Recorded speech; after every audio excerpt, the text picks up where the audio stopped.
Welcome to AI Chronicles, everyone. Today's guest is Rajiv, CEO of Product Hunt, the platform where the world discovers what's next in tech. We'll talk about how Product Hunt has impacted startups and enterprises, the evolving role of AI in product discovery, and what makes a great product launch. But first, a fun question. Rajiv, what's your go to comfort food after a long day? Go to comfort food. Oh, that's a um I don't know. I like Mexican food, tacos. I'm in San Ooh. Francisco. We have a Yeah, lot of good taco places. I'll bet. I bet. Nice. Okay. Yeah, mine is it's hard to pick actually. Sometimes it's Indian food, sometimes it's just Thai food. I don't know. Depends. But thanks for sharing that. But let's get started. And uh, Product Hunt is something I found out about probably in the last year, especially being in San Francisco. Now, for those unfamiliar with Product Hunt, how would you describe what it does and who should be paying attention to it, whether as a user or a creator? Product Hunt is a leaderboard of new products that are launching. Mhm. So it's the best place to find out what is new. What are the top new startups that are launching, Mhm. and it's been this leaderboard of launches has been the essence of Product Hunt for nearly a decade now, and the leaderboard's only gotten more and more competitive as builders have gotten better. Um, Mhm. the new thing, especially in this last year, is that Product Hunt's now also a place where you can go to find the best products. Period. Um, One lens is you can see what products are used by the top startups with our shoutouts leaderboard. And Mhm. then another is you can see discussions on like what people are talking about with our forums or ask people for help. And there's Mhm. a really vibrant community of people who are really interested in different tech products and what's the latest with AI. Um, so yeah. Fair. And so, what was the motivation behind the company? I understand the leaderboard, and it helps a lot with the shout outs and just making people aware of what products that are out there. But is there anything else that motivated for the company to exist? I mean, that's a good question. I didn't start the company. Mhm. I joined as CEO about a year and a half ago. Right. Um, Ryan Hoover is the founder, Mhm. and he's been a friend for a while and was an investor in my last company.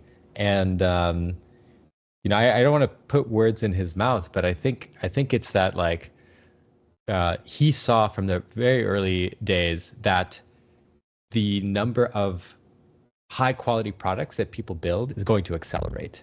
He saw it through more people getting into tech and learning how to build software. He saw it through the no code and low code movement, accelerating Mhm. builders everywhere. And now it's happening to an even higher level with agentic coders and other code agents like Replit, Bolt, Mhm. Lovable, Cursor, Windsurf.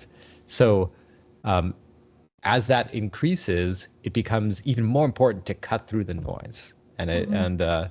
and figure out like, okay, well, what are the products that we should pay attention to? In Mhm. the early days, That- it started off as just a newsletter of the interesting products that were new. That's And it's how grown it into this started. platform and this Wow. community. That's pretty cool. Started out as a newsletter and now a full-fledged company. That's pretty nice. So I understand, like, of course, as you said, like it has been launchpad for so many startups. Now, what makes it such a valuable platform and how has it evolved to support both indie makers and or hackers and enterprises? Yeah, it's in the early days when you first build software, it's hard to find users and it's scary to launch also. Right, right. And Product Hunt has kind of a few things, but because it's almost this game, there are prizes each day, people upvote, it kind of encourages you to throw your hat in the ring, to launch and compete with the best startups that are launching that day. Um, and I think because because the best startups are launching and it's so competitive, the leaderboard becomes very interesting. So it draws a lot of people to try out the apps, take a look, leave feedback, maybe become customers of the app, maybe see if they can work for the companies. Investors look at Product Hunt. So it's for a new startup launching, it's a way to get a very, very quick exposure to a particular community of people. The other thing is, like, in the early days, you don't just need distribution, sort of in the generic sense. You need a certain type of curious and demanding user. And the Product Hunt community is that type of user. They're curious. They'll try out your app. They'll give you feedback on the rough edges. They're not going to hold back. And that's a really special type of community to talk with in the early days. And it's so useful, especially that kind of feedback. It's not easy to get. And I can see like so many startups struggling to just figure out, okay, what's next, or what's the feedback like, or what would the user like. So that that makes a lot of sense. And moving on to the next, especially with AI rapidly changing the tech landscape, have you personally like seen shifts in the types of products being launched on Product Hunt? Like, are there maybe any trends that stand out to you? Yeah, for sure. I mean, I think, let's see, I call it sort of two trends. One is developer infrastructure has progressed ahead of end user apps. There have been a lot of, non-developer focused apps that have launched, but as a whole, I'm speaking very generally, they don't tend to have as much traction as developer tools, coding assistance, AI infrastructure. Yet, I think when developer tools are progressing, it's a herald of what's to come, which is a flourishing of all sorts of end user apps.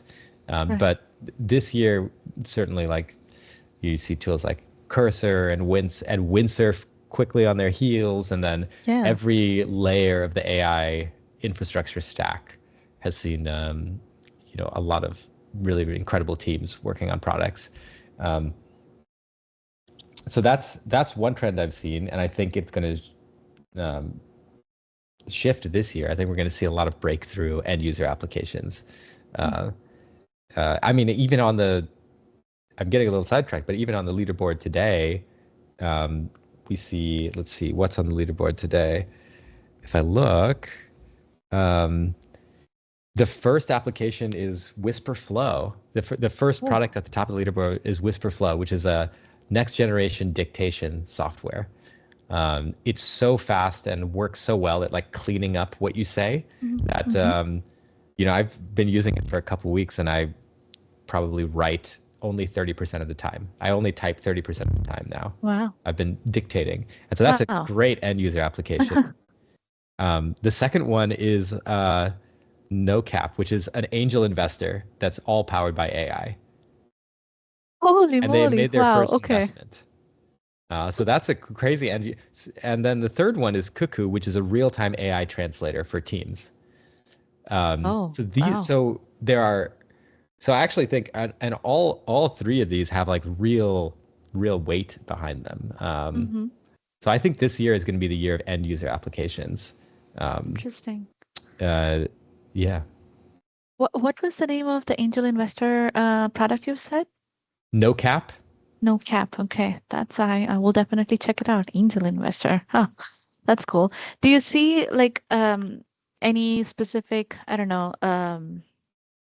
agentic products more? These are, I understand, like this is more, I guess, focused, domain specific per se. Yeah, I mean, an angel investor I would consider that an agentic product. I mean, certainly code agents. You've got a variety of approaches. Like there's ones in Terminal, like I think Anthropic launched one, and then there's CodeBuff, formerly Manicode. Of course, Windsurf, and then Cursor followed with an agentic model. And then there's like Replit agent. They're the more like, they're the agents that are more for non-technical people. Replit agent, lovable, Mm-hmm. bolt.new. Um, Yeah. Yeah, and Bolt, I actually used it. It's funny. Bolt, used it to build my own website. And now I don't speak front end, so I asked ChatGPT to write me a prompt that works for Bolt. So it was like, okay, LLM helping another LLM. This is great. yeah, Uh, totally, totally. It's like working with a team of really fast but kind of messy interns. exactly. Yes. Yes. Messy interns and something that you don't exactly have to pay a lot. Hmm. But Hmm. that's nice. Yeah. Okay, so shifting gears a little bit, I see like many founders struggle to stand out in a crowded market, and especially like how you mentioned, there's so much competition and building, for example, just an agentic landscape. There's so many different companies. Now, what are some common traits of a successful product hunt launches, and any advice for those looking to showcase their projects? I think the hardest thing to showcase is what's so you need something, you need it to be very clear what you Mm-hmm. do and very compelling. So it needs to be clear what problem you're solving, who it's for, what's new about your approach. Mm-hmm. Um, and that you need to show that in your description, in the screenshots, in your demo video. But the main place and the hardest place to show that is in your one-liner. Like this is your positioning statement. So if I just, go through the top products launching today, let's try number 3, Cuckoo, real-time AI translator for global teams. It's like very, very clear what they do. Um, real-time AI translator for global teams. There was another product, I think Toby, that had a nice. Let me look it up. Toby, and they described it as live speech translation on any video call. Mm-hmm. And I think the common elements there, it's like it's translation and it's real time or live, because the thing that's incredible about these apps now is that they do it mid sentence. Um, so that's an example where um, now in their description they're going to need to show how they are better than the other apps. Like what's their unique approach, Mm-hmm. or which languages do they focus on? The second one, uh, AI angel investor, that's just a new concept. New concept. Yeah. Like I don't think we've seen that before. So No, no. Haven't it's heard of that very one. clear what it does, and the big question is, okay, how does it do that, and is it Yeah, good? And so they'll have to exactly. answer those two questions in their Right. launch and in the product as it goes on. And then the number one, stop typing, start speaking, 3x faster dictation. It's a Um, good one-liner.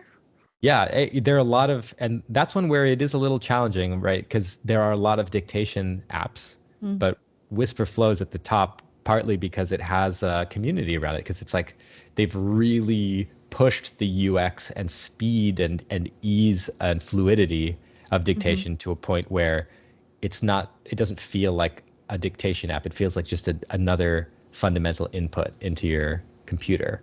Um, and so that's a tricky one because it's like established category, but they need to show how they are unique.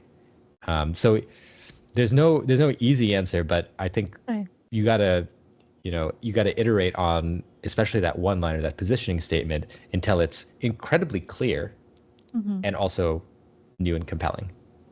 I bet.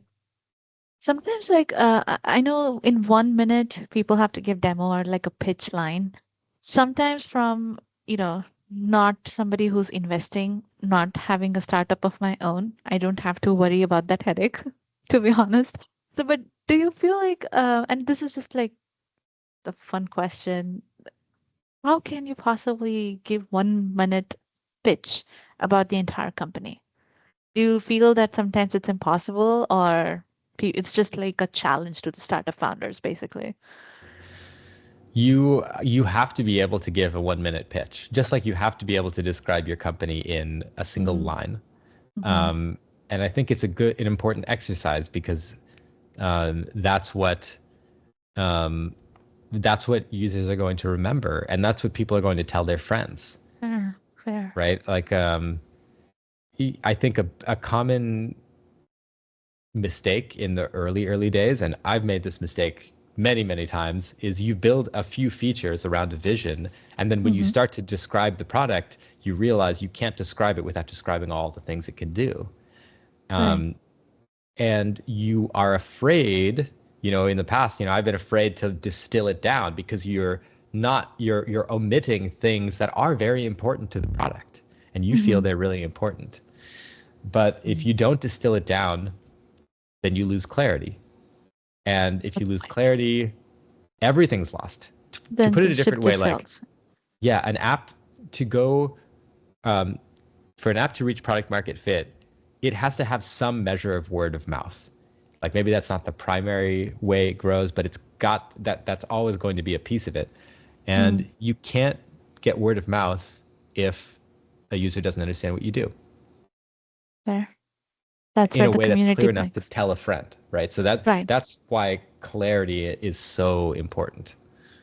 And that's why the 1 line or 1 minute pitch. Okay. Yeah, That and makes a it lot can of be sense. focused too. It doesn't have to be good for everyone. That's another common mistake. It's like I'm worried that most like some people won't think that my app is good enough, so I'm going to make it really broad and really grand. It's like this is a Mm. platform that is an all-in-one solution for collaboration across every app that you own. Mm-hmm. It's like, well, two things happen. One, when it's so broad, there's a lot of skepticism. It's like your app can't Mm-hmm. possibly do all of that. And two, Mm. when the app's really broad, it's like I don't actually know what your app is focused on. Like what do you do? I don't have a sense of what do you do. So I can't Mm-hmm. think through, I can't I'm not going to have that moment where I think, "Oh, this isn't for me, but it is for somebody else." Right. Okay. That makes a lot of sense. Okay. Thanks for clarifying that. Okay. Now, finally, what excites you the most about the future of Product Hunt and just the broader product ecosystem? We're in a platform shift. It feels like when mobile apps first emerged on Yeah. the scene. And in a Mm-hmm. platform shift, it means every single category of app is ready to be re-examined. So we've all got these apps, it could be a CRM or like Slack, these apps Yeah. that have been around for a while and we start to feel like, oh, there's got to be more to this. Video calls is a great one. My last company was a virtual office, and Mm-hmm. nobody has yet displaced Teams and Zoom and Google Meet. But Right. all of these categories are now ripe for disruption because we Mm. can do things now that we couldn't do before. And these apps may not exist in the same way that they exist now in the future. So I'm excited to see what shakes up the product landscape. And Mm-hmm. I'm really excited to see categories that have been stale or musty or dead all of a sudden be um, reimagined. Like even in terms of the startups I've seen recently, like there's